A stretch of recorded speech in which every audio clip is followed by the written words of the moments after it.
గీతలో చెప్పినట్టు శ్రీకృష్ణుడు ఫలం పత్రం ఏవి సమర్పించుకున్నా కూడా నేను ప్రతిష్ఠిస్తాను, మీరు యొక్క కోరికలు నెరవేరుస్తానని కూడా చెప్పుకొచ్చాడు. అదే గీతలో శ్రీకృష్ణుడు.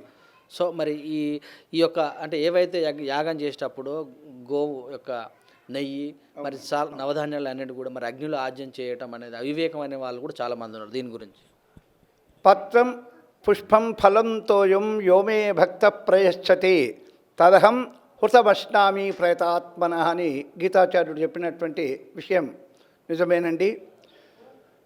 మరి ఈ యజ్ఞాలలో జ్ఞానయజ్ఞము, మరి జ్ఞానయజ్ఞానికి అవసరం ఉండవు.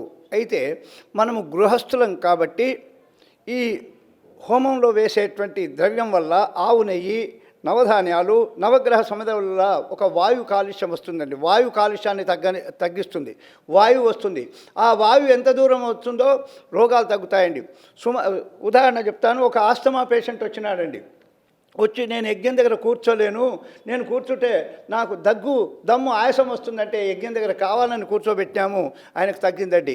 అదేవిధంగా నిన్న వచ్చినటువంటి కర్ణాటి యాదయ్య కాళ్ళ నొప్పులు, కింద కూర్చోలేడు, యజ్ఞం దగ్గర కూర్చుంటామంటే నేను కూర్చోలేనంటే కలువ కూర్చోలో కూర్చోబెట్టినామండి. కూర్చోబెడితే ఆయనకు కాళ్ళ నొప్పులు అయ్యి తగ్గి నిన్న కింద కూర్చున్నాడు. ఇదంతా మీరు చూసిందే.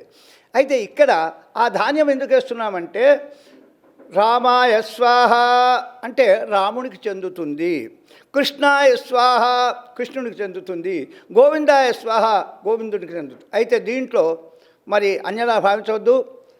నాస్తికులు ఆస్తికులు అని ఉంటారు, మితవాదులు అతివాదులు వితండవాదులు అని ఉంటారు. మరి ఆ వితండవాదుల లక్ష్యం ఏంటి? వితండవాదన్నే చేస్తుంటారు. ఎడమ చేతితో తింటే ఏమవుతుందంటే మనకు ఒక సమాజం ఉంది, ఒక ధర్మం ఉంది, ఒక న్యాయం ఉంది, ఒక భగవద్గీత ఉంది, ఒక వేదం ఉంది. ఆ వేదాన్ని అనుసరించి చేయాలి. కాబట్టి పుత్రకామేష్టి యజ్ఞం కానీ, అశ్వమేధ యజ్ఞం కానీ ఈ మధ్యనే కాదు, వెనుకటి నుంచి వస్తున్నటువంటి సాంప్రదాయము ఏ కోరిక తొందరగా నెరవేరాలంటే యజ్ఞం చేయాలి. యజ్ఞో వై విష్ణు.